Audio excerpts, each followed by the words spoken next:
Hey guys, it's Nate with another parts location video. Only today we're going to be doing this one a little bit differently because I want to show you something that you can't find on your 2002 Chevrolet Trailblazer. The Trailblazer wasn't running good again. It had a very rough idle and would even surge while driving. Sometimes it would stall out when you just barely started it, and it was getting to be more than an annoyance. It was getting to be something that needed to be fixed. So I thought, oh, the mass airflow sensor is probably dirty or not working or something like that. So I went ahead and plugged in my code reader, my OBD link, to see what was going on with the engine. So I got into the car statistics as it was running the information coming out of the engine, and I noticed the value on my mass airflow sensor.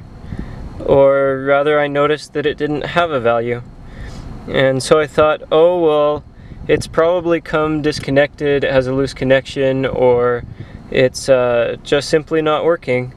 So I thought, oh, I'm going to take it out, I'm going to clean it, and then I'm going to plug it back in good, see if I can get that to run.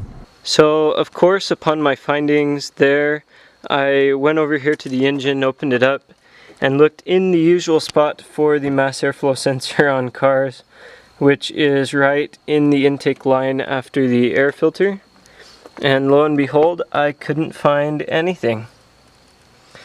After doing a lot of research online, I have found that the 2002 to about 2005 6 model of Trailblazers have no mass airflow sensor. So if you've had some of the same problems that I described at the beginning of this video with your Trailblazer, don't be fooled, it's not your mass airflow sensor. In fact, this car does not have one. That really stumped me for a bit because auto part stores and manufacturers even sell a mass airflow sensor for this car. But like I said, about from 2002 or whenever they created the Trailblazer to 2005, there are no mass airflow sensors on this car. I found out that cleaning my throttle body actually helped me with that particular problem. I'll do a more extended video on that later on, a more extended video on all of the problems that we've had with this terrible car. And hopefully this video has helped you out. If it has helped you save some time, go ahead and give me a big thumbs up. As always, feel free to ask questions, leave your comments below. Hopefully I'll get to answering those, and we'll see you guys next time.